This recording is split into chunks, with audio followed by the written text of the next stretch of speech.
Hey everyone, thank you so much for being patient. It's Friday and we have all sorts of technology issues going on, and I'm sure that you're used to this because we've been dealing with the pandemic for about the last 8 months. So let's just get right to it. Let me tell you, I want to thank my buddies at 5-Star Guitars for being supportive of this show.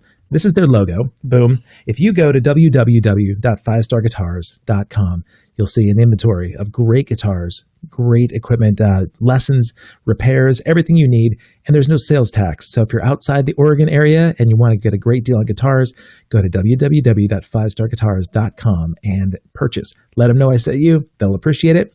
Now, I also want to thank Abducted by the 80s Presents. They've done a lot in terms of supporting the 80s bands that I've had on the show.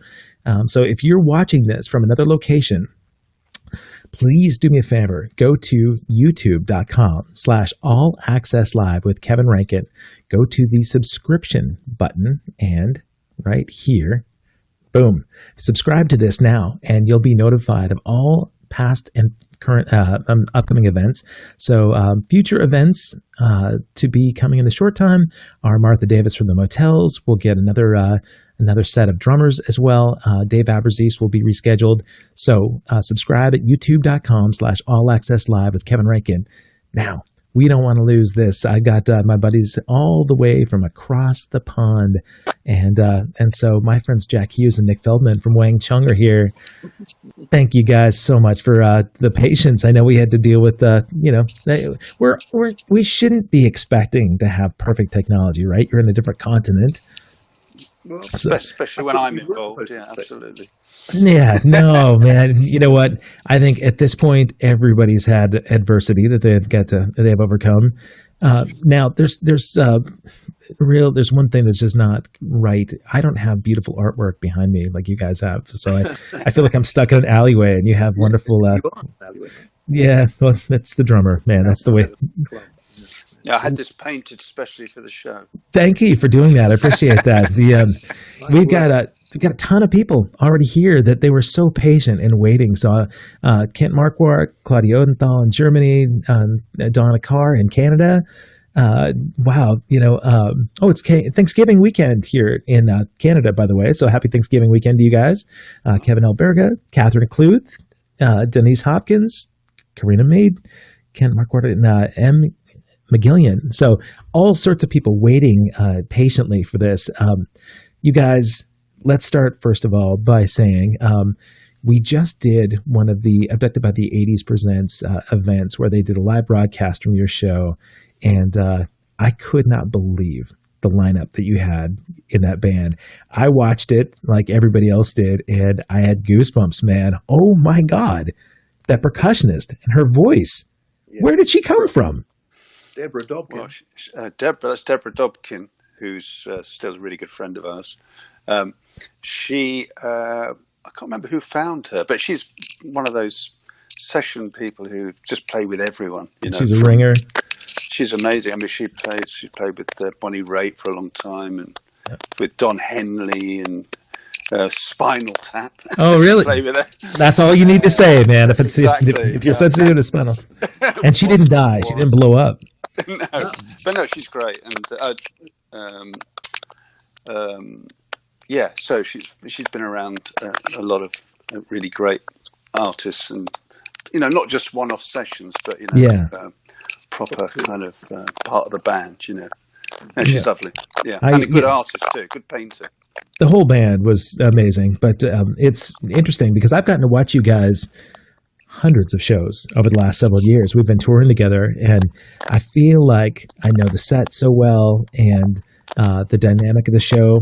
I love the personality that you guys bring to these shows. And if you guys out there that are watching in the chat land have been fortunate enough to see the band, in this generation, it really is remarkable, because there's so much energy just coming out of a tiny little 3-piece group, right? Sometimes you'll have a keyboardist there as well, but for the most part, you guys are just 3-piece on stage doing this thing, right?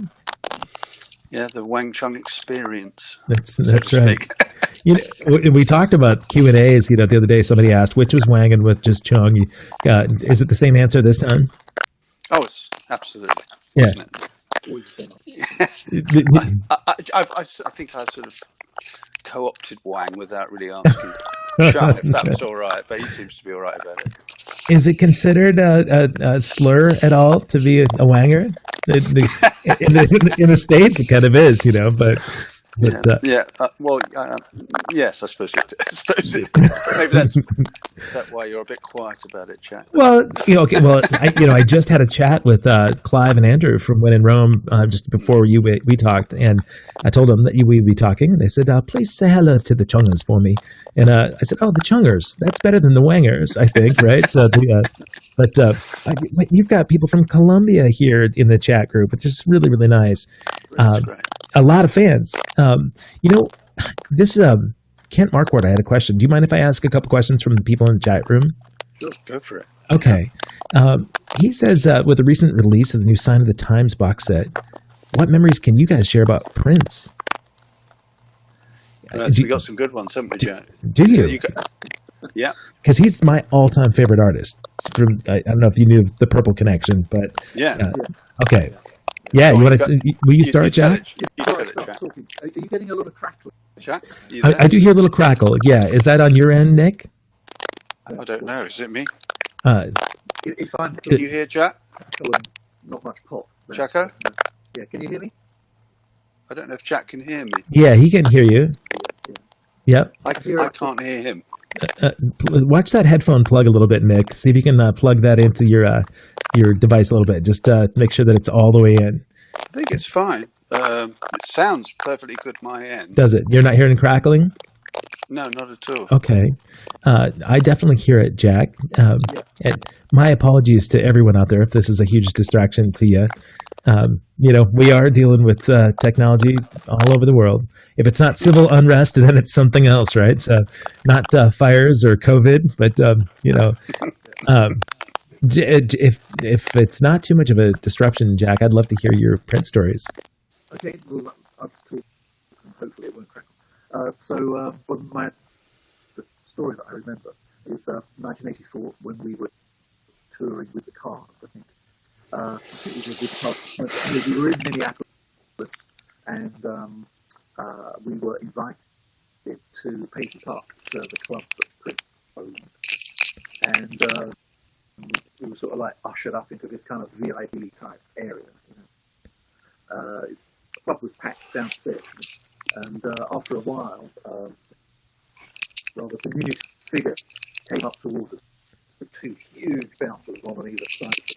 But he was wearing, it was clearly Prince, and he was wearing this sort of white feathered coat, like full-length coat. As I recall, we just sort of like looked at each other, and I think there was the faintest sort of glimmer of a nod, and then he walked off. And we sort of like hung out, and then he came on stage with his band, and this was right on the release of Purple Rain. Oh, wow. Album through, and it was just incredible. I remember sort of standing in the club watching it, and really getting how, how he sort of arranged all these different styles of music, and particularly title track, Purple Rain, how you got this amazing sort of black artist with this funk and soul, but infusing that into this sort of rock, kind of like really classic rock thing. Yeah. Playing the way the harmony vocals work, the long fade out, which kind of like with a beautiful influence. And I was just blown away really by his grasp of the whole territory. It was just fabulous. What a blessing that you guys actually get to go out there to Paisley Park as invited guests. Yeah. I think. Did you have a chance to really interact with him at all, or was that just the quick chance meeting? Yeah, I think he wasn't really a sort of interacting kind of guy, not with the like with us. One thing that I really like to do on this show is to talk about inspiration, and I find that not just in the music realm, I find that I get the inspiration from sort of figures, in history. Prince to me inspired me in a really special way. I grew up in a rural area of Montana where everybody was into country music, and pardon me for just that crunching. It sounds like somebody's eating chips. It's funny, but I'm wondering, Jack, do me a favor. just lift your device up there just a hair. I want to see if where it's at, if it may be rubbing on something. It is. Okay.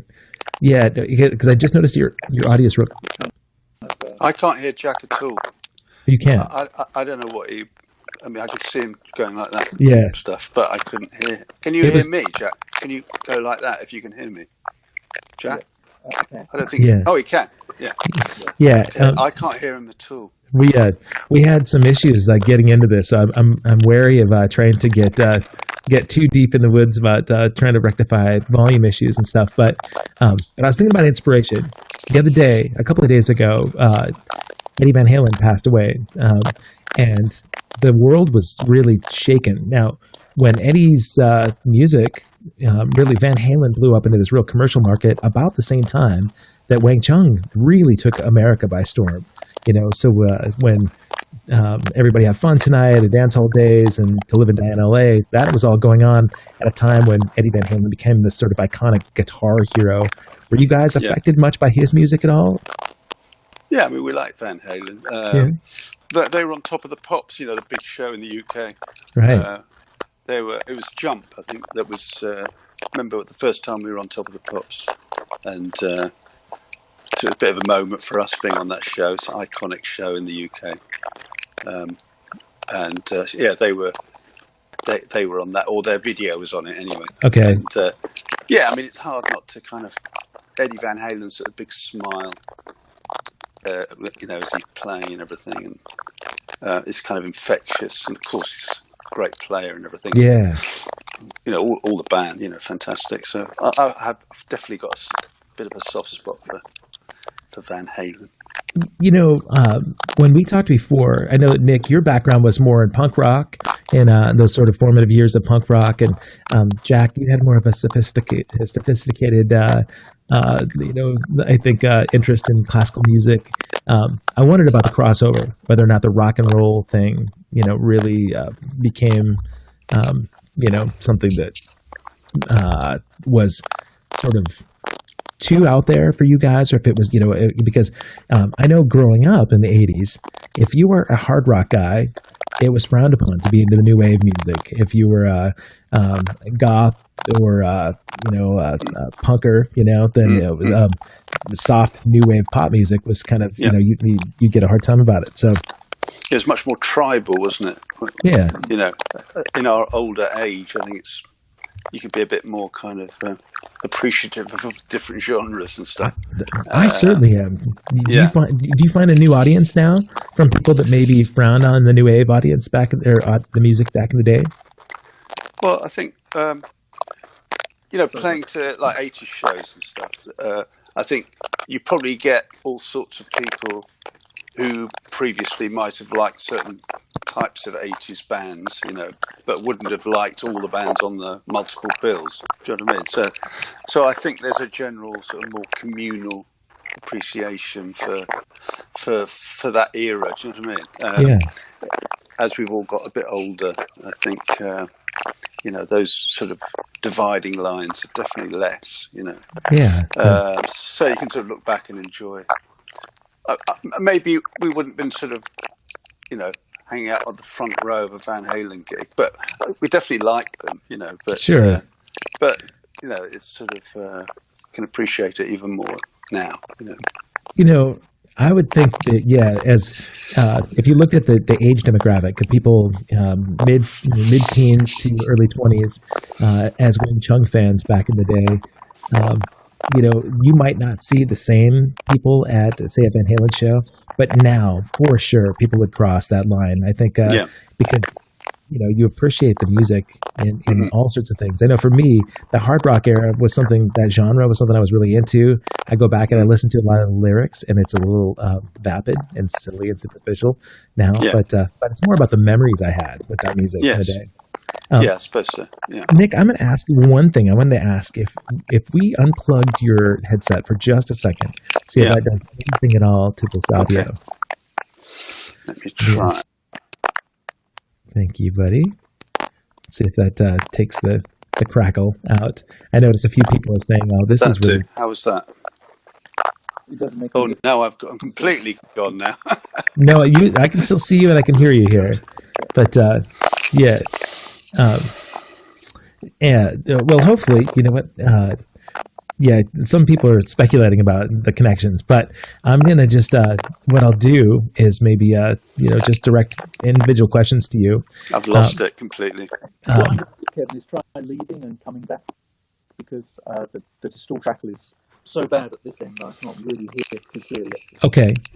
All right. Let's have you bump out for a second. Come back in. Okay. All right. So Nick's out. Jack may leave here in a second as well. Okay. So now we know that there's no crackling. So one of the English connections is there. Let's see how this goes. All right. Thanks, Brian. I appreciate that. All right. So I've got Jack back. Let's hear it. I hear no crackling. Can you hear me? Oh, he's disappeared again. Sorry, folks out there for the audio issues. Sometimes this stuff happens. Technology, Take two. That's right. If you are watching this and you've not subscribed, I see a lot of you out there on Facebook.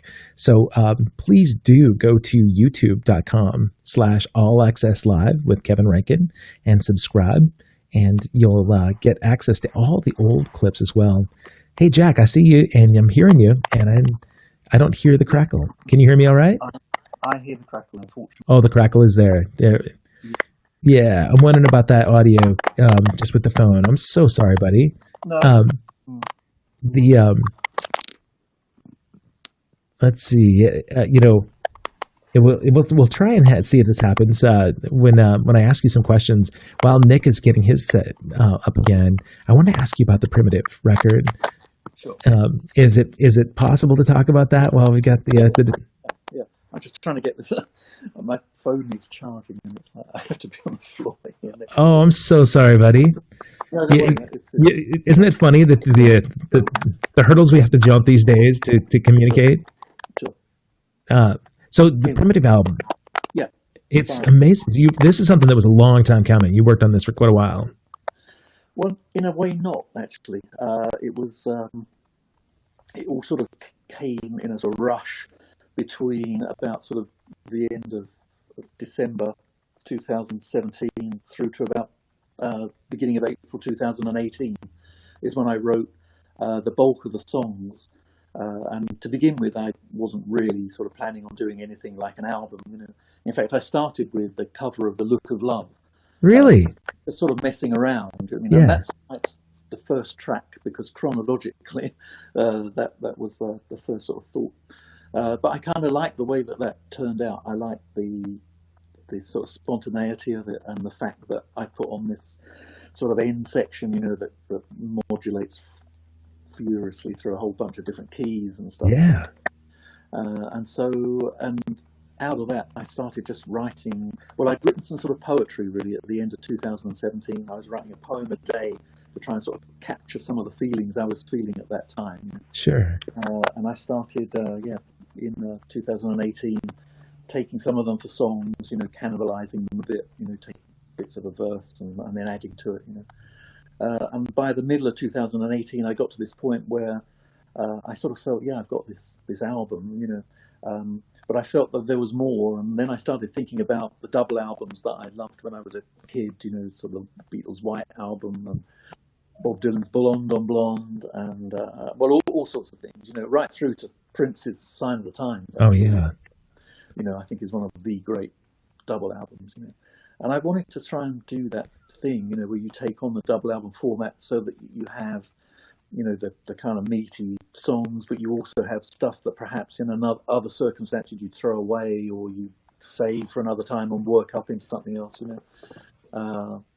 And I think I also was kind of like wanted to get back to some of those old prog albums from the 70s where you had sort of instrumental interlude type tracks like some of the Pink Floyd stuff like on Dark Side of the Moon, Oh yeah. And I also wanted to create this sort of flow through the album, So there's a sense, there's a track called Winter, which I think it's like the fifth track, to the beginning of side 2, because I sort of designed it for vinyl. Really? Okay, I was going to ask you about that. Yeah, so winter, and then there's spring, summer, and autumn. So there's a sense of it being a cycle through the year. Inspired by Vivaldi. Yeah. Or seasons. It's interesting that you mentioned that the conceptual part of it, because I took it with me on a journey with my son out to the ocean this weekend, and it was such a perfect road trip album because I could listen to, like, sonically.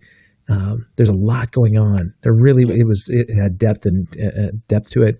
Whistleable Beach, it was just a glorious tune, beautiful tune. But I think my son, who's the big Beatles fan, saw some influence, in your stuff, and so he pointed it out to me, and I was going to ask you if you felt like maybe that was another. I mean, you mentioned the White Album. But if you were taking influence from, say, an individual Beatle, who would you feel like was most inspiring to you? That's interesting. I guess musically McCartney, in many ways. The kind of harmonic complexity that he was very good at in a very natural, unaffected sort of way. Sure. But I think the sort of I'm still fascinated by the Beatles and their songwriting and the chemistry of, particularly of John Lennon and Paul McCartney, and I think I did a blog post actually with a couple of friends on the White Album when that got re-released a couple of years ago, and I sort of realised during doing that, that John was always after personal truth, if you like. Right. He was always trying to express himself, find himself. And all his songs are about his own personal feelings and struggles and so on. Whereas McCartney is always in character. He's always playing the role of some other person. Very rarely is he himself. Sure. And I thought that's kind of cool, the two things. And I think when you think about any of the Beatles albums, particularly after Rubber Soul, I guess, and you look at the McCartney songs, they tend to be selecting a genre in a certain way, or almost like he's got a dressing up box, and he'll come out dressed up as, the guy who sings Michelle, or the guy who sings Eleanor Rigby on Revolver, or, the guy who's When I'm 64 on Sergeant Pepper. Whereas John is on this much more level sort of area of just trying to more and more express himself, which carries right through onto Abbey Road, with She's So Heavy and Come Together and all of these tracks. It's a nice exploration of those tunes too. I think we've got Nick back here. Hi, Nick. Yeah. Welcome back, my friend. Yeah, you're a little quiet, but we were just doing a little discovery of Jack's record and maybe some Beatles influence, and talking about inspiration and influences. We talked about how the loss of Eddie Van Halen right now kind of rocked the guitar world. I performed locally with Jennifer Batten, who was with Michael Jackson and Jeff Beck, and I knew with the loss of Michael Jackson for her was such a huge thing because he really put her on the map. But learning the solo for Beat It that Eddie Van Halen played was what got her the audition, and so she's been doing a lot of video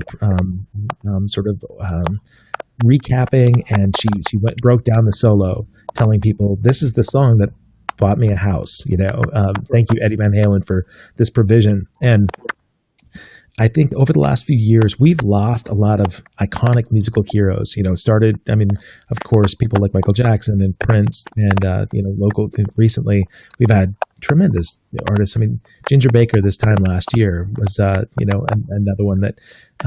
While it may not be a huge surprise if somebody's had some medical experience or difficulties, I think. Oh my gosh! How can I forget Bowie? When Bowie passed, he was so quiet about his illness, right? And so people were so surprised. And I think rather than lament their losses, I think it's really great to be able to honor these people, their inspiration, what they left us with. And do you have any particular influencers or inspiration, Nick, that have passed in the last year or so that just really kind of hit you? sorry, it's really hard to hear you. I think I'm sort of trying to interpret the sounds that you're making. Did you say, are there any people who've lost that upset me? Yeah, that really impacted you. Somebody that might have been a big influence. I'm not very good at sort of. Hang on. At sort of remembering what year everything was in, if you know what I mean. Can you hear me? Okay? Yeah, you're a little quiet, but I can hear you. Bowie and Prince were very upsetting. I mean, it's maybe it's our age, but you can't get sensitive about anyone going. You know, you can't help feeling. We're sort of not that far behind. Well, I think when I ask you guys this, I think a lot of people that are contemporaries and fans of the band, friends of the band, they have a special connection to these artists when they pass. So even if they've never met that artist, they grew up with an experience that related to their song, right? So, we all remember roller skating to Dancehall Days. We all remember, the greatest moments of, a particular dance you were at that everybody have fun tonight was, the anthem. And, making out to, a particular song when you were just a teenager. So the moments of sort of that teen development are really where a lot of people's emotional connection gets rooted to the music. And so I think talking of losing people, it's John Lennon's birthday today, isn't it? And, John Lennon would have been 80. Yeah, he was 80 years old, wouldn't he? Yeah. That was obviously a very pretty. We felt that one. That was very. I can remember that being really striking, actually, because I remember hearing the news. I remember exactly. I was in the bath in this house I was living in Southeast London, sort of like, and I just couldn't believe the news, and it hit me like a family loss. Do you know what I mean? I was kind of in shock about it, and very like the sort of empty feeling inside Sure. for 2 days. Do you know what I mean? It really knocked me for 6. I guess I just hadn't. I mean, this is some time ago. What was it, back in about 1980 when he was killed? Right. So. And you're not alone that we way. weren't used to it then, So, but it did really. I realised then what an incredible sort of influence. More than an influence they'd had on me, they were part of my life. Yeah, you mentioned the family connection. And that is the thing. Is even if you've never met a particular artist, but they're so connected to your spirit that you feel it feels like a loss of a family member. And it wasn't meant at all to bring the mood down. I think it's like I said, it's important to honor those things. And that movie that came out yesterday. Did you happen to see that movie about? It was a fictitious movie about a land where nobody knew about the Beatles. Right. I found it a little too kind of real. It's not that far off. It's true. I sort of talked to some of the music students that I've had in the past, and you talk about the Beatles. They're like, "Where's Yellow Submarine?" And it's like, for God's sake. Yeah, but the moment where he travels out to the seaside and sits with John Lennon was incredible. The character that played him was uncannily spot on. Presence about him. That was one of the better bits in the film, I thought. But I felt so too. Yeah, that was. I like the idea of the film, but it just turned into one of those sort of Hugh Grant type sort of. Right. Yeah. No, there was camp there, but it was a different play on that, and I think if they were going to make a biopic about Wang Chung, would it be a comedy or would it be a drama? Tell me. Very much so. Or a tragedy. A tragedy. These are not rehearsed questions. I'm just thinking about because since I've known you, I mean, there is some tragic stuff that's certainly come your guys' way that you've been able to overcome, and I know that has probably inspired music. It's probably inspired relationship development amongst each other. There's a real chemistry between you two. Somebody said in the chat here when Jackie were talking about the relationship between Lennon and McCartney, how there was it's a yin yang, right? There were two completely different personalities, and yin yang, Wang Chung, whatever. There's a lot of that in you guys too, but the unspoken things that are happening between you guys on stage are one of my favorites. You know, the smirks and the looks that you guys give each other. You know, and I would imagine that has come through years of good and bad things happening on stage. Do you have any stories that maybe like things just went off the rails in a bad way, and all you could do is laugh your way through? Oh, there's loads of anything offhand. I can remember Nick falling into his space bin one time. That was quite funny. Oh, Nick, was that substance induced, or he said you fell into your bass bin once on stage? Oh yeah, I sort of backed up. It was on the Tina Turner Enorma Dome tour that we did, and we were playing to like 40,000 people a night. You know, it was huge. And back at 7, I think it was, and the stage is set up the same every night. You know, so you know where you are spatially. You know, sure. And, but this particular night, the stage was slightly less deep than usual. Uh-oh. And I used to sing "Don't Let Go." You know, yeah. This was on live TV with 40,000 people there, and so I sort of sang it, and then Jack stepped forward to do the guitar solo, and I stepped, thinking the stage was a lot deeper than it was at this particular gig, and I fell back over an AC30 amp, and my arse got wedged between the drum monitor. Oh no!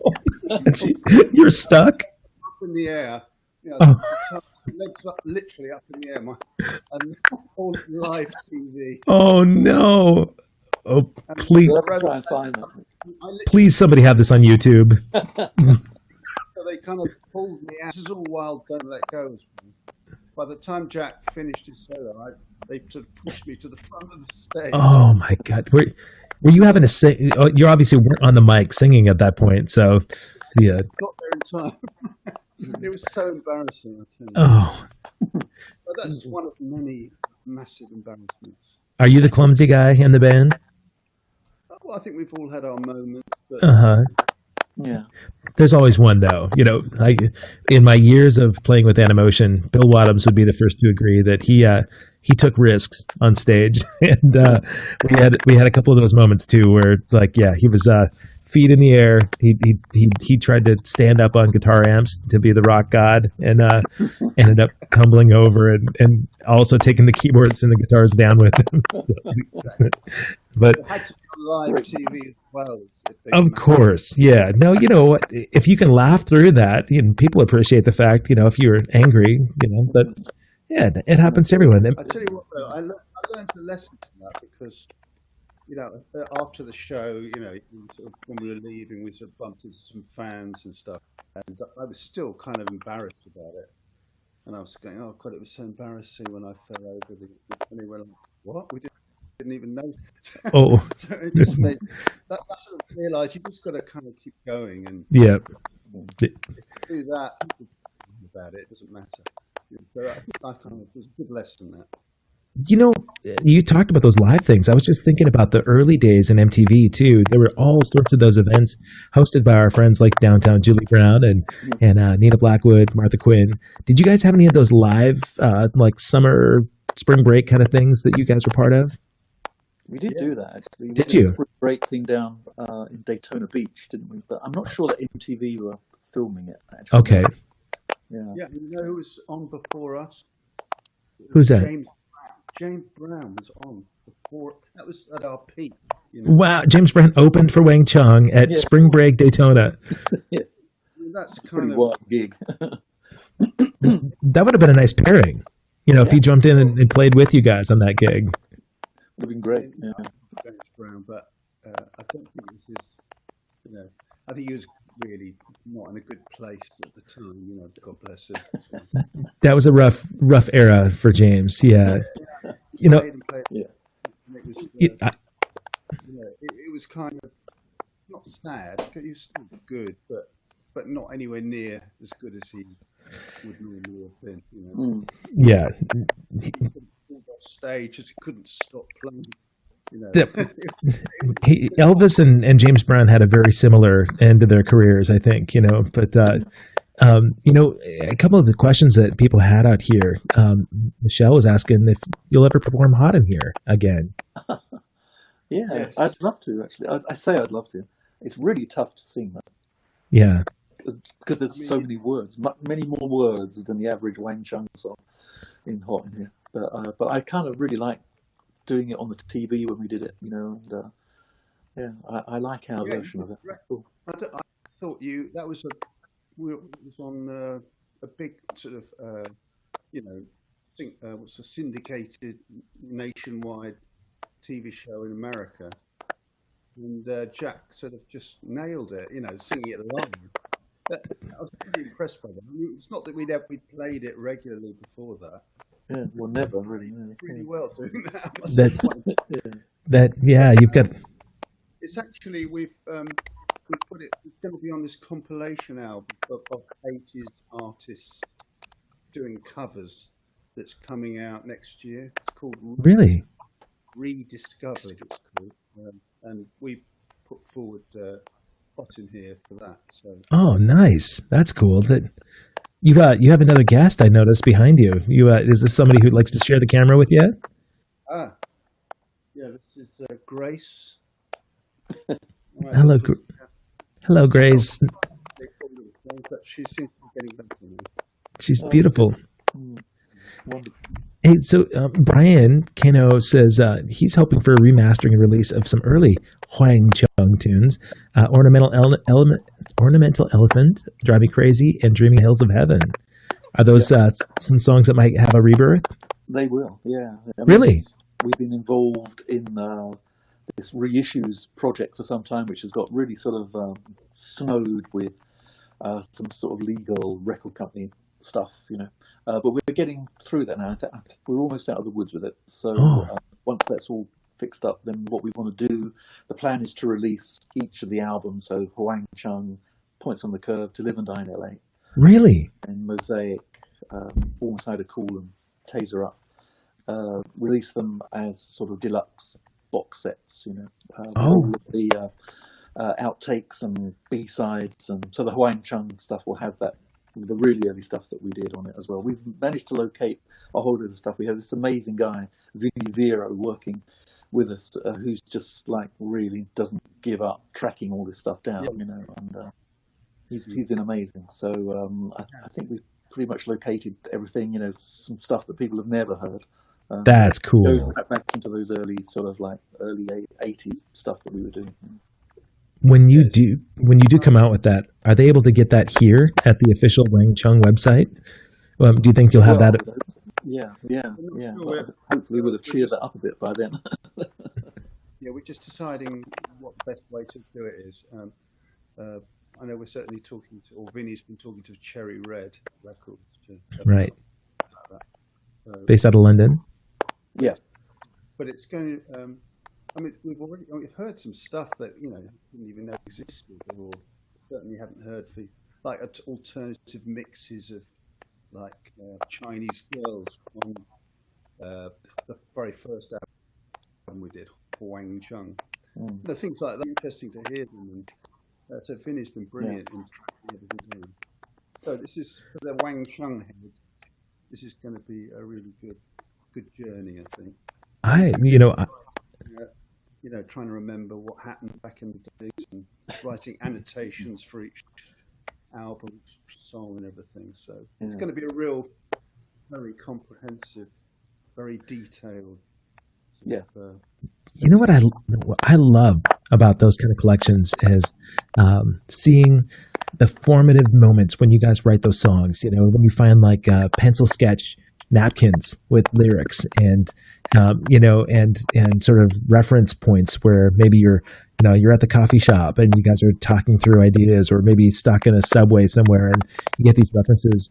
Anything like that you can kind of throw in there for the fans as part of the anthology? I think Nick has a few things like that up his sleeve, you know. That's great. Everything away. It's so good that you have this stuff. You know, so much of this stuff oftentimes gets lost when a studio burns down or storage facility disappears. You know, but you know, boy, that didn't affect the Wang Chung masters.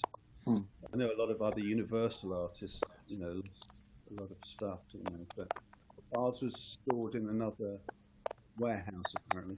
Special Wang Chung warehouse. Yeah, well, like it sounds like that should be some underground bunker somewhere. You know, yeah, boy, you've got some fans that are saying deluxe sets, sign me up right now. So, cool. Jay Richard said last year he went down, tracked some locations for the movie. They could hear the songs. They looked around. How did Wang Chung come about doing the "To Live and Die in LA" soundtrack? Okay, yeah. Well, this is a very often told story, but I'll tell it anyway.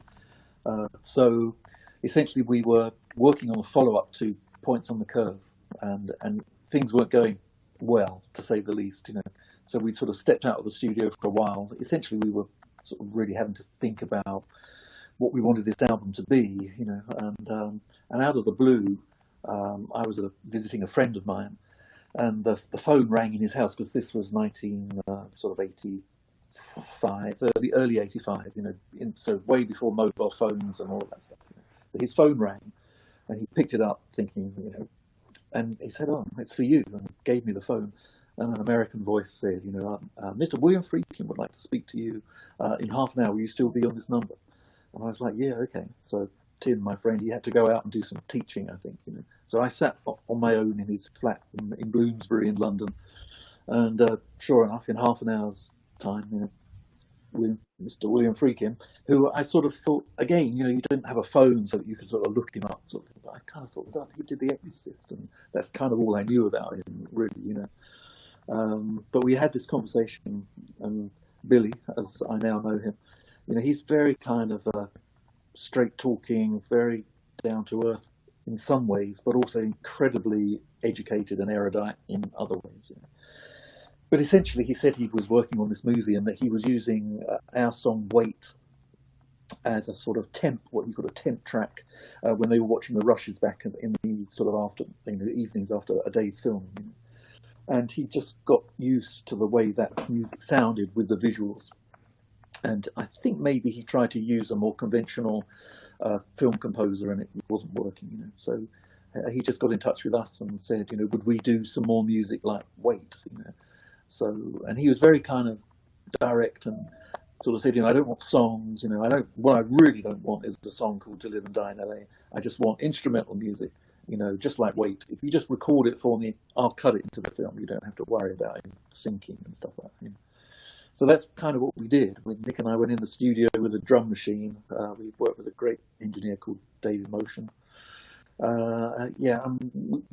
I didn't have a producer, so we just worked on it ourselves, you know, very kind of, I think we both had a pretty clear idea of where we were going, or at least I had a clear idea, and Nick was just sort of like, yeah, this sounds right, you know what I mean? And I remember about halfway through the process, some tapes arrived from LA, you know, some videotapes, because again, there's no internet to just throw things across.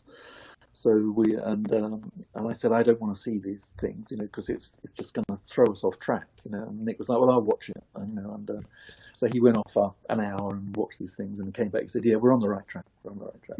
So Nick's always a steady pair of hands, you know. Right. It's going to be all right. You know? Interesting. So yeah, we did this, and we just had a week in the studio to do all of this instrumental stuff. And at the end of that week, we sent off, I guess there were probably 7 or 8 tracks to Friedkin. And again, you know, you wait for the response for weeks, you know, rather than minutes like you would now. You know? And we got this call saying, it's brilliant, you know, I want you to come over to LA to see a sort of rough cut of the film.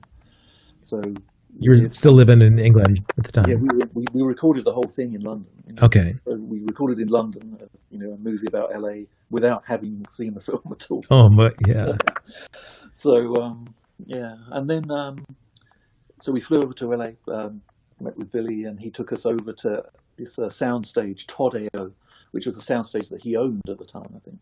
And yeah, Nick and I sort of sat next to him and watched well, at that time was the beginning of the movie, which is that sort of incredible sort of sunrise on a sort of stormy afternoon in LA sort of thing, you know, with the music that we'd written, the City of Angels thing, you know, and it was just mind-blowingly good, you know, and it's a great project. And I think at that time we met Willem Dafoe and maybe a couple of the other actors as well, and it was just a very inspiring thing, you know.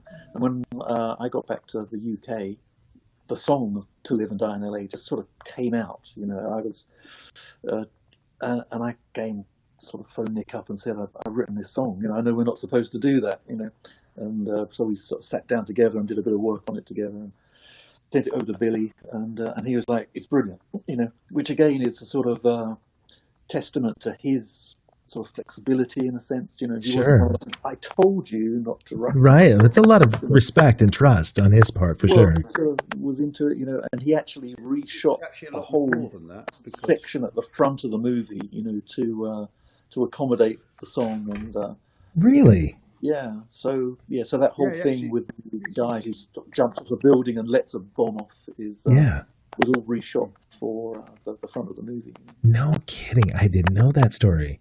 Yeah. You know, Kent Marquardt was asking, will there be more unreleased instrumental music from that in the pending box sets?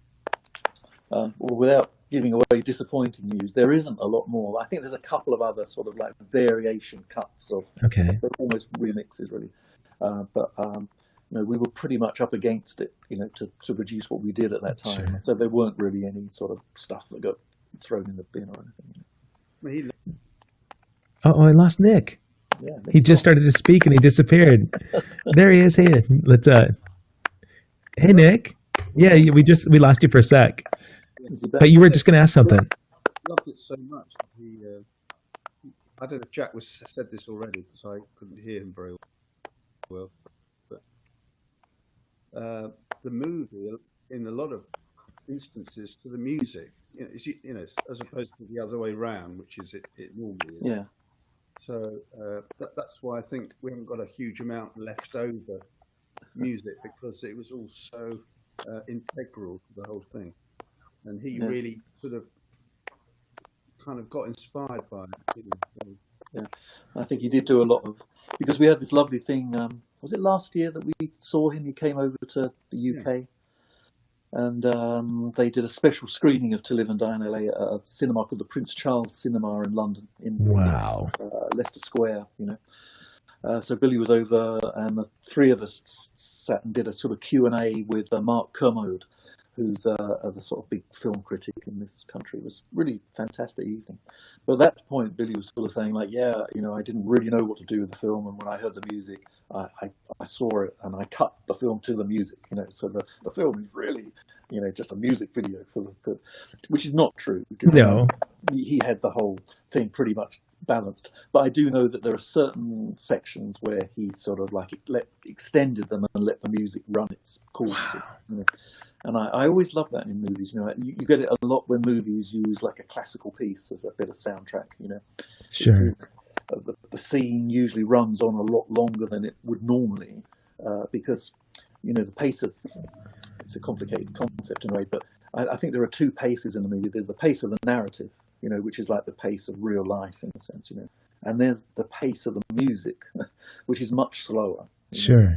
And a lot of movies, you know, where the music is scored to go with the narrative, I feel are really pretty awful. You know, why a lot of movie scores are just, you know, really crap. It's distracting for sure. Space of their own. I mean, they're running at the speed of the narrative, and it just doesn't work. You know? Does that ruin a movie for you? Does that ruin the movie? Movie? Yeah. Whereas, you know, the movies, the great movies. I guess, you know, 2001 would be a great example. You know what I mean, of taking these classical pieces, letting them play their pretty much full length, right, and constructing the scene around the pace of the music gives the movie a real kind of breadth and presence, if you know what I mean. And, I agree. Yeah, so, you know, in a way, Billy was sort of taking, because he was hugely influenced by European films, and chatting with him was all about chatting about Fellini movies and Japanese movies and stuff like that. He's so knowledgeable about so many things. He's an incredible teacher to us. Amazing guy. Nick, you were going to chime in there about something. I'm saying there's a real integral quality between the movie and the way the music works within the movie, which I think is very gratifying, And then, of course, when we were To Live and Die in LA, the song was that's what got the record company sort of much more interested in a project.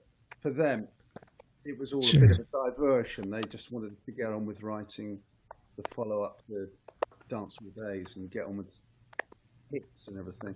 But with To Live and Die in LA, with that song, I think that gave them a focal point to maybe get behind the album. So we had to shoot promo for MTV, and Freakin himself directed it. Really? Us sort of pretending to be working at Todd AO. We'd actually done all the recording back in London, but it was kind of set up to look like we were sort of working on it. Is at Todd AO's days. But yeah, the fact that he directed a little promo for WANG CHUNG was something we were very. I think Friedkin needs to be the one that does the biopic for you, right? I think he and then it'll take whatever arc it will, whether it's a tragedy or a comedy, But you mentioned a teacher, John Melandros asked, as a teacher, I'd like to hear your feeling about teachers and how did that favorite teacher inspire you? Maybe Nick, you want to start with that? Nick, did you catch that question? I'm sorry, I didn't catch it. Really bad. Yeah, so John Melandro asked, as a teacher, he's interested in your feeling about teachers, if you had a favorite teacher that inspired you early on. I suppose when I was up to the age of about 13, I think I was heading for not a good, very, very good place. Okay. But a teacher who called Mr. name was, God bless him, and he saw something in me that I probably didn't see in myself. And he really encouraged me in a lot of things across the board, and I think I got a lot of confidence personally from him, and so I think that was sort of maybe the beginning for something good for me, which eventually ended up in a bit later on in getting WANG CHUNG together and stuff, so yeah. Right. Important teacher. It wasn't music particularly. Right. He turned me on to opera. He's a huge opera fan, so he used to take those that were interested, which probably was one of them, to see operas and classical concerts and things. So that he really opened my mind and infused me to that side of music, as apart from obviously what I was already into, which was the Beatles and pop music. So yeah, Mr. Fish. Mr. Fish, all right. How about you, Jack? Did you have an inspiring teacher? Yeah, I had two very good music teachers at my secondary school. So from the age of like 11 through to 18. They, had one guy for a couple of years and then another guy for the rest of the time. But they were both. I can remember taking in Cream's Wheels of Fire. Okay. I think they were talking about. I forget what the subject was. Maybe it was just like bringing some music that you like, sort of thing. So I brought in Wheels of Fire, and I wanted to play Spoonful. The sort of 16-minute improvisation thing. And I remember the other kids in the class were just like, oh God, so boring. It's like, because they. But I was like, pretty much like I am now already. Sort of rather overly serious about that sort of thing. But I remember they played the whole thing. Beverly Ragg, his name was, this music teacher. Okay. Quite a name. And yeah, he played the whole thing. And at the end of it, he was kind of like, yeah, Yeah, very good. I mean, he started talking about Indian ragas and improvised music, and staying, around a sort of, just a fixed tone, which essentially what happens in Spoonful. It's just a long. Cream's version, the live version of Spoonful, is just a long improvisation on E, essentially. Yeah. When that sort of thing was still considered innovative. It still is. Yeah. Yeah. And, Nick asked who that teacher. That was Beverly Ragg. Was that teacher's name? Yeah. Beverly okay. Ragg. Yeah. Okay. Yeah. That is great. But I also had a good English teacher as well. And I remember him sort of turning me on to some poetry one time by a poet called Gerard Manley Hopkins, who's a Victorian poet.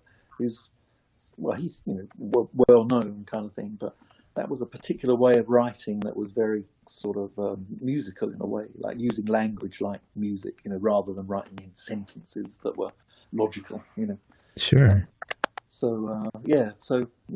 I'm a big believer in teachers being a massive catalyst in people's lives to sort of like opening you up to a whole new way of looking at things. Is that what inspired you to become a teacher? Partly, I think partly the point I was at in my life, was I had time on my hands. Sort of sure. To a certain extent. Well, I moved to Canterbury actually, and so it wasn't like a new city. So I think I was keen to sort of make new contacts and stuff. But I also felt that I've been given so much in my career in music, if you like, that giving something back will be a good thing. And I think music education is incredibly underrated, as an important thing for kids, You bet.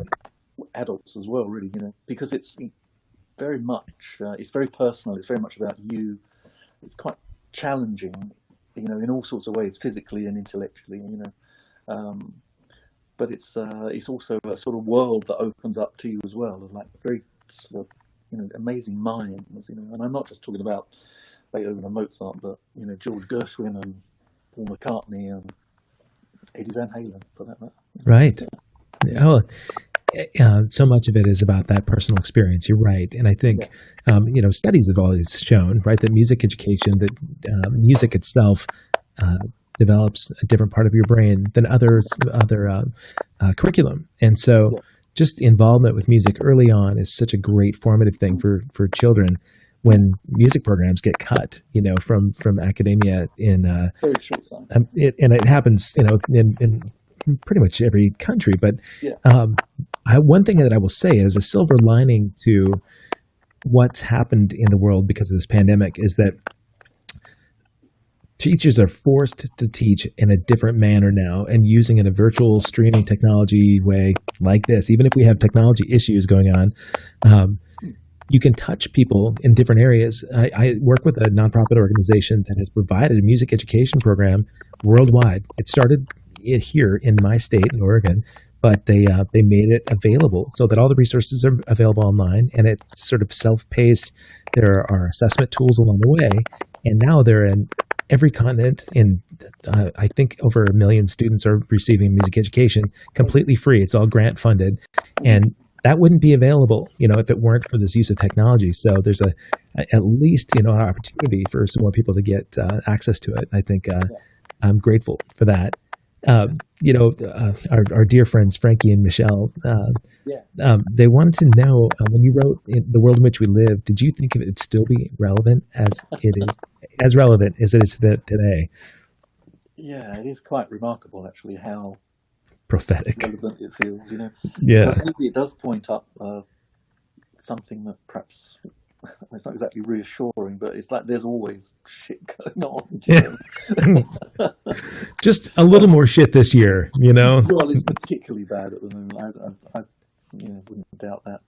But I think when we wrote it, this was the beginning of the Reagan era, I suppose. Which at the time was perceived to be a kind of a drift to the right, right, into materialism and away from idealism, in a sense. These days, of course, it seems like a golden age.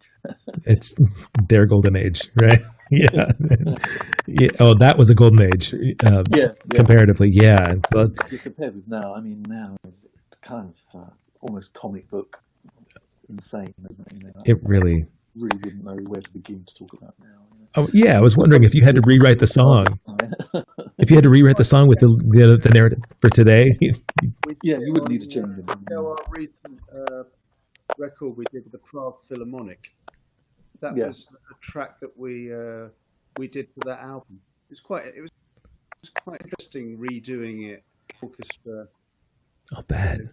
In the present day, it's a song that we haven't played since the 80s. But it was in that show that you were talking about at the Ritz in '87. Yeah. I think that was the last time I remember playing that. So do it, in whatever year it was, 2019. Yeah. It was kind of an interesting thing. I think it turned out pretty good. Yeah. Check out the album, everybody. Yeah, absolutely. Well, speaking of the album, it's Adam Baum is this right here. It says, "Do y'all do Ornamental Elephant live?" I haven't seen you do it live in recent days.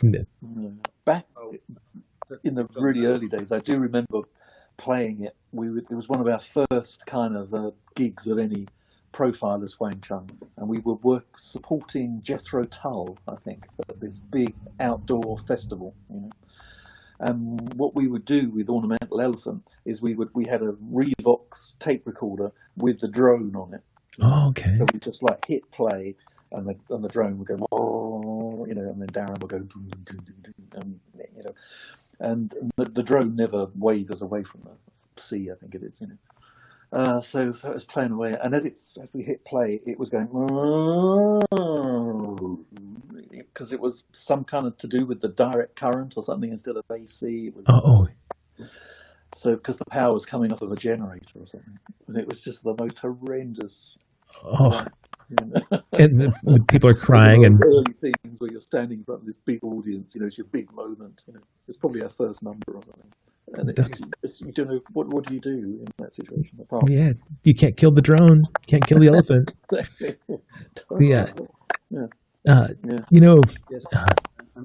Big experience that one. I think I remember that gig. The best drop was halfway through the second song. Suddenly, from everyone, the crowd clearly not really understanding what the hell we were all about. Suddenly they all stood up and started screaming and shouting, and then I sort of realised they were looking past us. So I sort of turned around. We were halfway through the song. I looked around, and it was Ian Anderson, the lead singer of Jethro Tull, had come out behind the back of the stage and was just watching us. What? Just on stage? Excited about him being out on the stage than us. He grabbed his flute and came and joined you for To Live and Die in LA. He should have done that. Yeah. Well, you've had great guests, watching the older concerts where you had a huge ensemble of instrumentation, but this last show that we did at Microsoft Theater, and you had Katja Reicherman out there with saxophone. It was such a gift. She's such a beautiful human being, and her playing really contributed to the stuff. I thought it was awesome. Always great. That was the last minute sort of idea from Dave Schultz was playing. The keyboard player plays with us too, and she's a good friend of his. And so he said, "Do you fancy getting her along to do some playing for the show?" Okay, why not? So, it was all just a quick run through, and here we go. No, she's great, and I think that worked well. Although apparently she was a bit quiet in the mix. Out front. I was right behind her watching. I just loved, because on stage you could hear it well, and she's such the consummate pro. I've seen her in so many different environments, and watching her with Rod Stewart for years. She just can own the stage and sit in with any jazz band. Like a serious progressive jazz band. Yeah. You'll see her down at the Baked Potato in LA, sitting in with anybody and just owning it. So No, we were. Some of these fans that know the deep stuff is really funny. Brian Cano says, "I have to know, was Michael McDonald brought into Mosaic just to hear him sing the word fool?" So you just said the only word that we can have you saying. Right. Yeah. Were you Michael McDonald fans? Yeah. Yeah. Pretty much.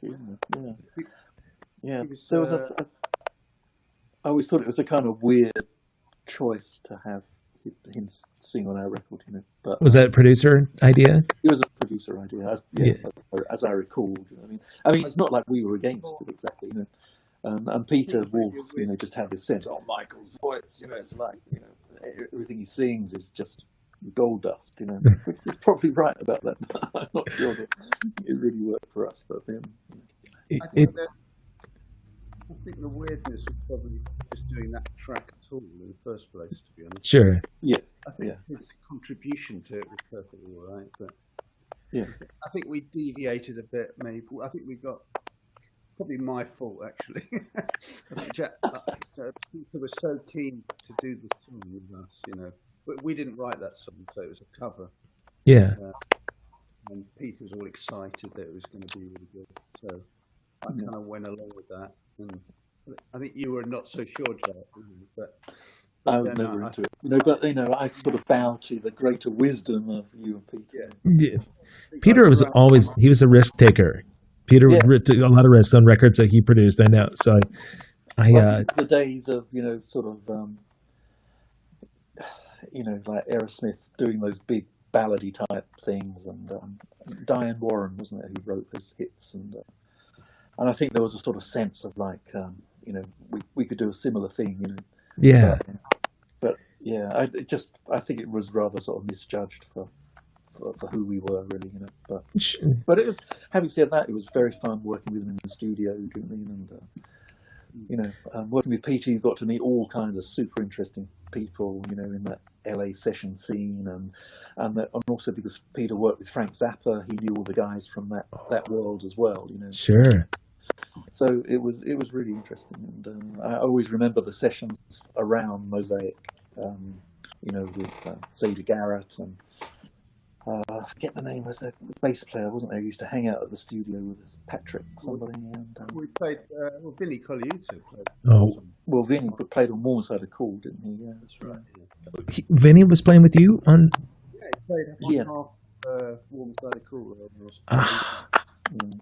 Which is amazing. It's incredible. Yeah, that's ridiculous. Who I could really see as a beautiful pairing, just a collaboration at some point with Peter Gabriel. I just really see him. I'm a big fan of his work, and I just think stylistically he'd be a really nice pairing with the Wang and the Chung. Yeah. Have you guys worked with him at all in the past, or met him? And I did meet him one time. Was it a favorable experience? Yeah. I was working with my friend Chris Hughes, who produced Points on the Curve. During the 90s, I did a couple of projects with Chris, and Chris lives down in Bath, very near to Peter's studio, Real World. And we needed to do, I forget what we were doing, maybe some vocal tracks or something. And Real World was booked, but Peter has his own sort of private studio, and so we had a couple of days in there just doing some stuff, and he was around, sort of just dropping in. And Chris and Peter Gabriel know each other pretty well. They go to each other's weddings and stuff. Like rock star fraternity stuff. Yeah, right. Yeah. There's a different. I mentioned Jennifer Batten earlier. She has this great story about going to Jeff Beck's wedding, and because she was with Jeff for a long time, and he invited her out to the wedding, and he picked her up, and they were driving around. I don't know how well you know Jeff, but he's an avid car enthusiast where he works on cars all the time, right? And doesn't really like to play, I guess, because he just works on cars and bangs. His hands are just hamburger from just working. And he picked her up. They're driving around the outskirts of London, and he said, "Oh yeah, this is where I always see Jimmy in the neighborhood." And sure enough, they come around the corner, and Jimmy Page is just walking through the neighborhood and hops in the rumble seat with them and says, "You're coming to the reception." To Jennifer. She said, "Well, yeah, I'll be there." And he said, "You're going to jam, right?" And she said, "Jam?" And no, I didn't know anything about a jam. And she said she went, and it was a pub with like 100 people. And she gave me the list of these people that were there for Jeff Beck's wedding. And it's, of course, all of rock royalty. It's like the McCartney, Roger Daltrey, I think Paul Rogers, trying to think of all the people, again, Vinny Colaiuta, Terry Bozzio. And she said, I wasn't going to get up on stage with these people, but I thought if a bomb went off in that little pub Eric Clapton, right? Like all the, pretty much all of that echelon would be gone. But her rock and roll wedding stories are always so much more impressive than mine. When this is interesting. So Steve Joyce said, "Hey Nick, get to meet you and Gareth Moulton after a Lost 80s show in Chicago, 2019." So fans of the band know there was a little bit of time where Jack, you stepped away to work on your own project, and we're going to talk a little bit about this most recent record.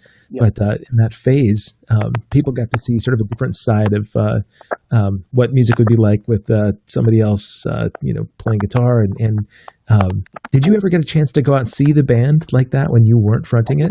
No, I've seen some of it on YouTube, obviously. But I never got to see them live, obviously, because I was doing my thing at that point. Of course, yeah. I just wondered if that would have been strange, right, to see. Yeah. It just. I didn't have a problem with it, and Gareth is great as well. Like, of course. Probably was some idiot. That wouldn't have been so good, but Gareth, great singer, much better guitar player than I am, and really talented. So it was good. And I know Nick just sort of wanted to keep touring, sure, and I at that point needed to take stock of it, of what I was doing, and it was around the time that I wrote and recorded this solo album. So. I think it probably worked in everyone's favor. To Nick, you can continue to play. You had an opportunity to get out and hang out with me more at shows. I really do just think the world of Gareth too. I think he's a phenomenal singer and guitarist. It was really enjoyable to see it.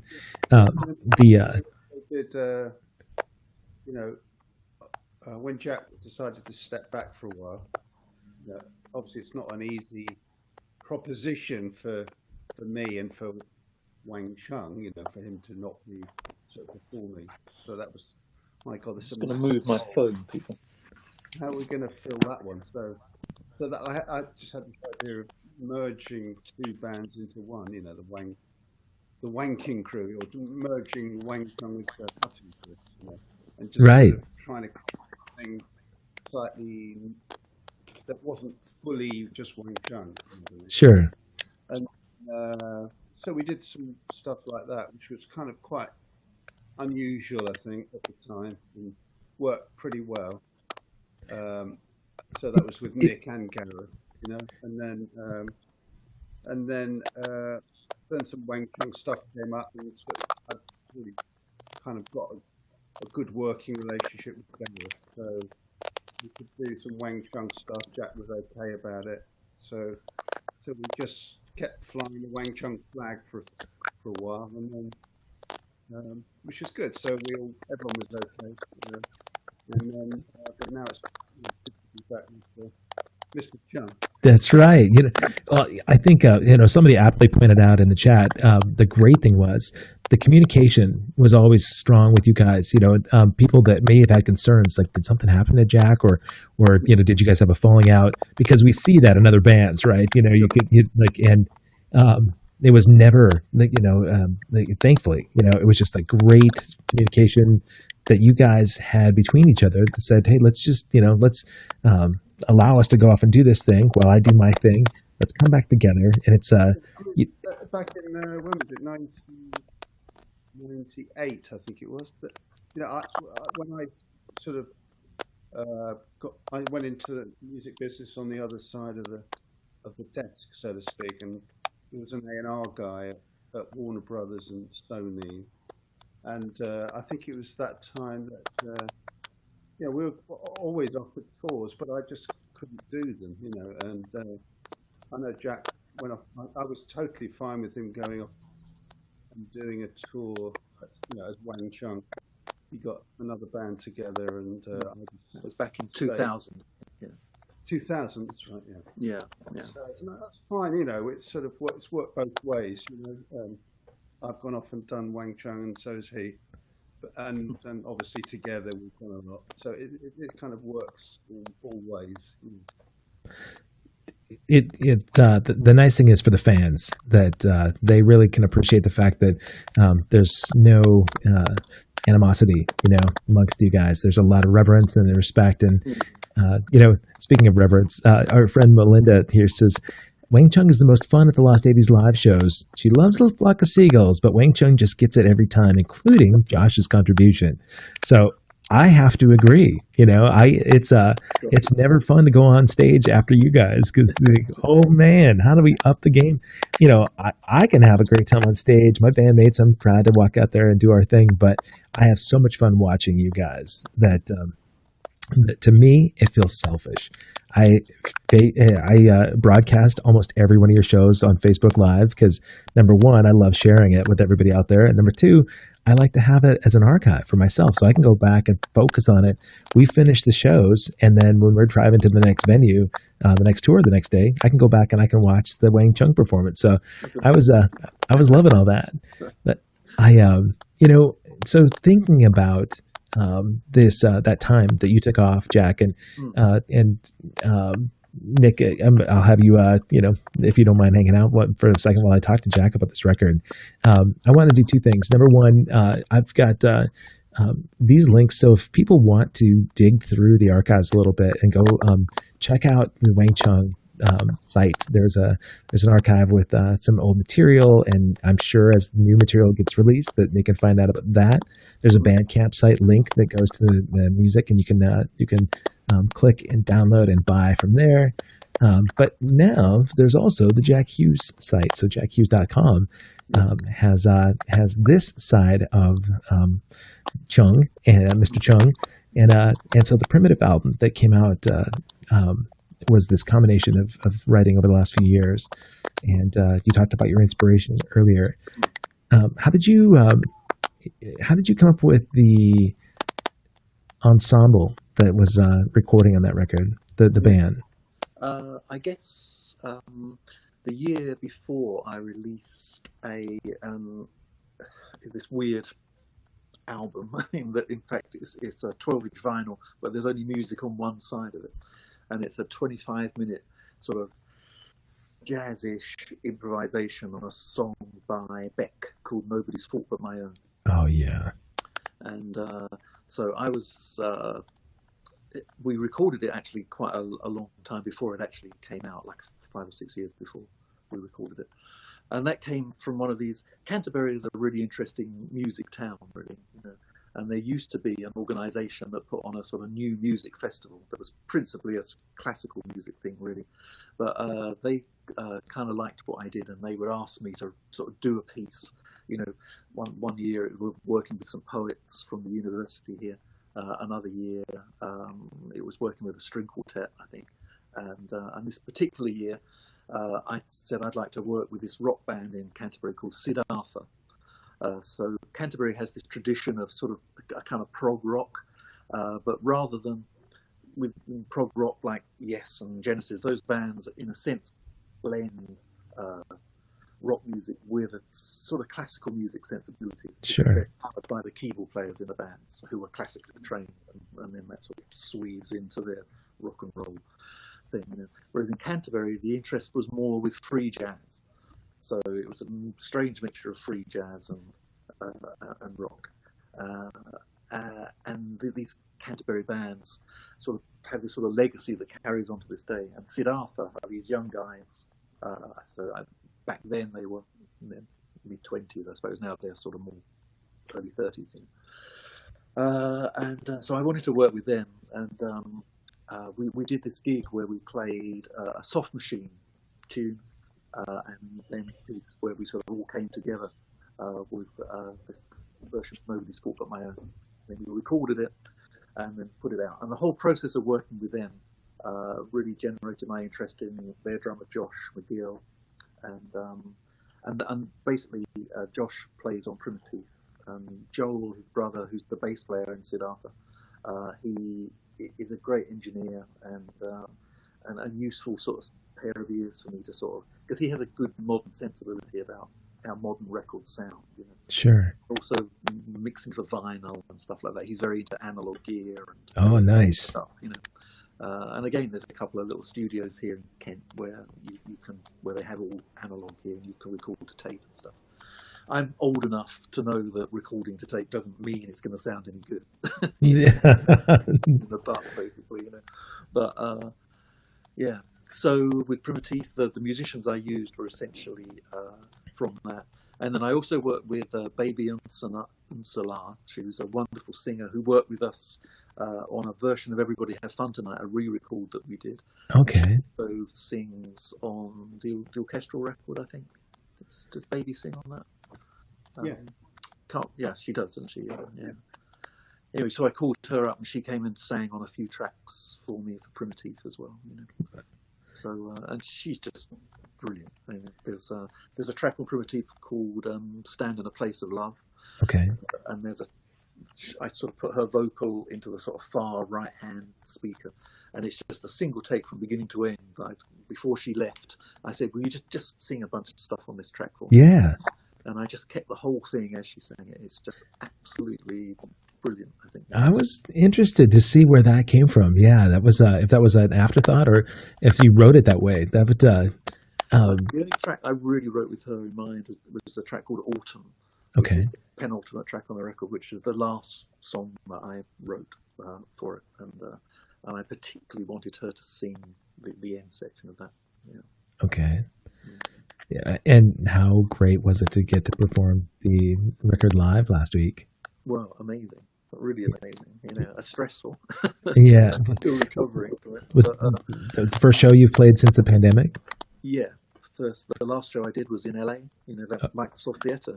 Valentine's Day weekend. February, yeah. Yeah.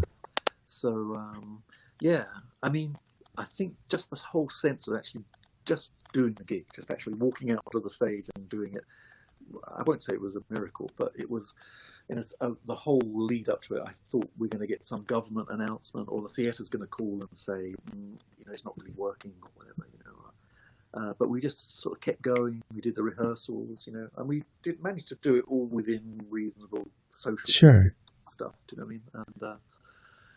And I just kind of felt it was a good achievement, one in the eye for COVID, and a sort of sense of like you can do these things.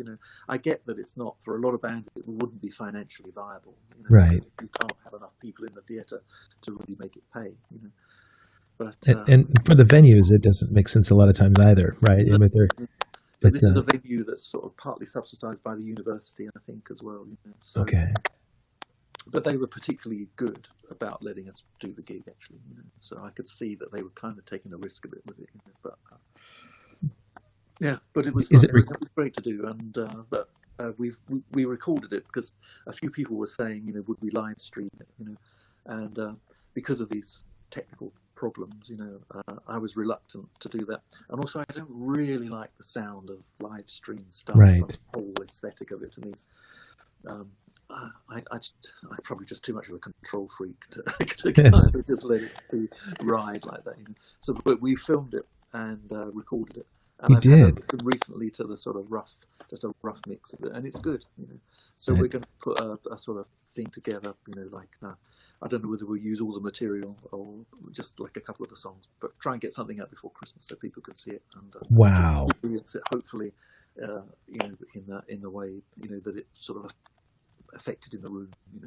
That's a gift for a lot of fans that are out there that really they're missing live music, and with the Primitif album out now, they want to get something. So it was Eileen that actually asked that about your live performance, and Eileen and Frankie, you're just adoring fans, have been supporters and great friends to both A Flock of Seagulls and Wang Chung for so long. So I'm grateful to see her chiming in here.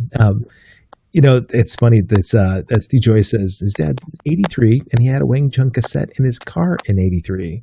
But cassettes, those that was the era, but I've still got some vinyl of Wang Chung sitting around. I was just going to ask one more question for you guys, because I think when we talked last time, we were talking about sort of iconic places, and I was thinking about a venue. If you could pick one venue that Wang Chung could be a swan song venue. When I talked to Clive and Andrew from When in Rome, Clive said the Colosseum in Rome would have to be it, right? That's where we go out on. And so, is there a bucket list venue that you think would be great for a Wang Chung like a send off? Yeah, that's an interesting question. I mean, a place I really remember playing and loving being there is a theatre in Chicago called the Arcady Theatre, I think it's called. Beautiful, with the whole galaxy. This Art Deco room. Mm-hmm. And, we're actually, I think we're playing there next year, or we're sort of assuming there is any kind of live thing allowed. But I think we are scheduled to play there again. Yeah. It's a beautiful venue. That's a good one. Cool. And I just remember having a particularly great night there. The guy that ran it was wonderful, really, very kind of, sometimes, club owners are not the nicest people in the world. Right. They're jaded. But, I mean, a lot of them, they work really hard. It's tough work. But but this guy in particular, I just remember being so kind of supportive and interested in the band and interested in us. And the theatre was so beautifully run and everything, and the audience was amazing as well. I think we were playing there with the Fix. That's a nice pairing. Fix and Wang Chung is such a good lineup. Yeah. Steve Joyce asked which theater. That was the Arcadia Theater in. It's just outside of Chicago, in one of the suburbs, I think. But yeah. And then he, at the end of it, he sort of was so into it. He sort of said, "Would you mind coming out to do a Q&A with me on stage?" Really. So we did that. That's cool. It's just around Q&A with it. Yeah. You've given me a really good idea. When the pandemic has sort of affected the way these big venues are able to, to put together shows, one thing that I've loved to do over the last 15 or 20 years is to have a small, intimate house concert at my house. When I started playing with Jennifer Batten, we had Jennifer in here, and she played all of her old Jeff Beck tunes and Michael Jackson tunes with a big multimedia show in just a small living room here at my house, maybe 40, 50 friends. I want to have a To Live and Die in LA screening here with you guys here and playing the song live, and I had a little Q&A with you and Billy. So I want to have a Wang Chung house concert where we do a live screening of the movie, because I haven't seen the movie since the 80s. I need to go back and watch it again. Yeah. It's really good to see these days. It's the Blu-ray version of it. It sounds great, looks really good. Fantastic. All the aspects of it that are of its time, obviously. There's a kind of, Billy is a really great filmmaker. There is a very arty, timeless, beautiful thing that movie has. Above and beyond the narrative and the plot twists and all of the car chase and all that stuff. It's just beautiful to look at. I can't wait. This is the time to do it. If I'm not on the road, I may as well be watching good movies and great soundtracks. Yeah. So I kept you guys up really late, and I really appreciate you enduring this technology issue. Nick, for you, I know that it's been a challenging time, man, and I really can't tell you how much I appreciate you weathering this storm and being here with me. I'm grateful to all of you guys. You're dear friends of mine. I appreciate you so much, and I can't wait that we can be on stage again. Yeah, absolutely. Thanks. Sorry, it's been really hard to hear. The audio is really bad, a lot of interruption, but I've tried my best. You were a champ. And for those of you out that are listening too, I know that there's some audio interruption. Hopefully you got some good nuggets in. So many cool stories from you guys both, and I just I think it's just special to me. Selfishly, I think the world of you, and if I get to hear more stories about your inspiration, then it means a lot to me. So, Jack Hughes, Nick Feldman, I love you both. Please stay healthy. My blessings to you and your families, and to you guys watching. Thank you to everybody out here for chatting and being a part of this. Thanks to Abducted by the 80s for having us here. So there's also great Wang Chung material if you want to go to abductedbythe80s.com. You can get Wang Chung masks and Wang Chung shirts, and I don't think you can get this one there, but if there's a special order, and I'm just going to take the profane part out of it, but there's the Granny Award-winning Wang Chung shirt. So if you track down Nick, maybe he can get a hold of one of those for you. But you guys, amazing. Have a beautiful weekend. Stay healthy, and stay in touch with me. Let me know how you're doing, okay? Absolutely. Yeah. All right. Cheers to everyone. Weekend for you guys, isn't it? So enjoy yourselves. Thank you. Thank you. All right, boys. Thank you. Bye-bye. Cheers.